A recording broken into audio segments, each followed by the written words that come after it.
स्वागत है मित्रों हमारे चैनल दलित चेतना और दलित महिला कहानीकार में। पुस्तक की लेखिका हैं डॉक्टर सरोजनी वेडंगी। चलिए पुस्तक का आनंद लेते हैं।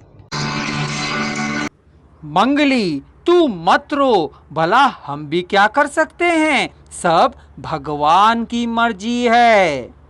और वह मंगली के पीछे पड़ गया।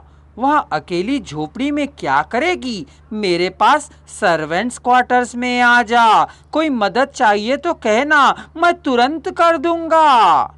इसी प्रकार वह रोज मंगली को बहलाने लगा। मंगली ठेकेदार को भला आदमी समझने लगी।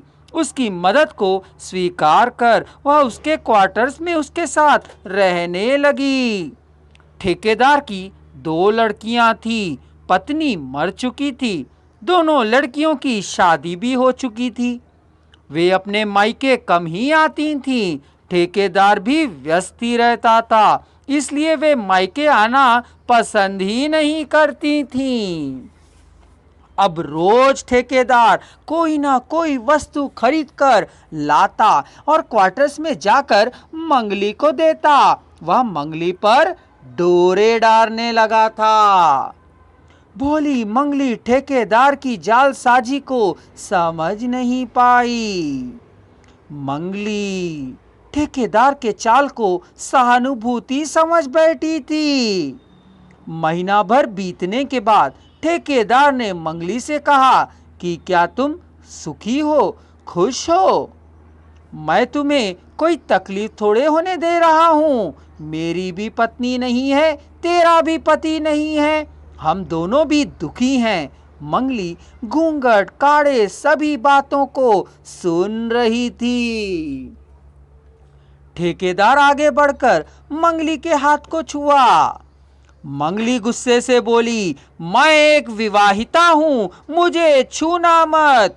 ठेकेदार ने दबाव डाला, तेरा पति तो अब नहीं है, तू कब तक दुखी होगी उसकी यादों में? किसी को पता भी नहीं चलेगा। तुम और मैं बस रात को मिलेंगे, दोनों का काम निकल जाएगा, गाड़ी चल बढ़ेगी। ठेकेदार साहब शराब पीकर मंगली को अब फुसफुसाने लगे।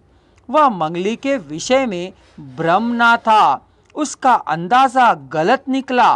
मंगली अब समझ चुकी थी, ठेकेदार के विषय में उसका सारा भ्रम टूट चुका था। वह ठेकेदार से कहती है कि मैं भीलनी हूँ। भीलनी जंगल में लड़की काटते काटते ही बच्चा जन जाती है और अपना नाल काटकर बच्चे को गोद में उठाकर घर चली आती है।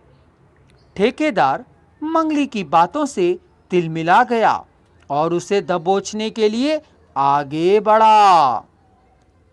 मेरे आश्रय में रहकर मुझे ही आंखें दिखा रही है तू चंडाल।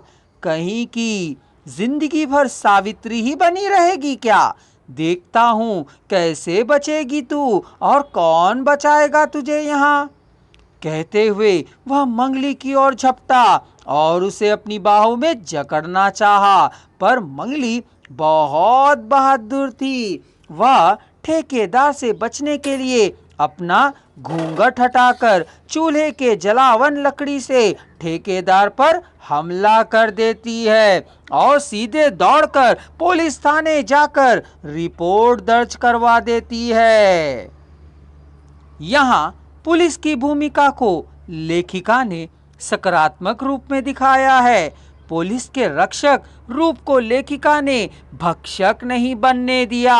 मंगली की रिपोर्ट से पुलिस आकर बेसुध पड़े ठेकेदार को गिरफ्तार कर लेती है। लेखिका ने इस प्रकार यहाँ स्त्री दलित चेतना को नाटकीय ढंग से प्रस्तुत किया है। अगर आप संपूर्ण वॉइस को एक ही साथ सुनना चाहते हैं तो डिस्क्रिप्शन बॉक्स में दिए जा रहे लिंक को क्लिक कर लीजिए।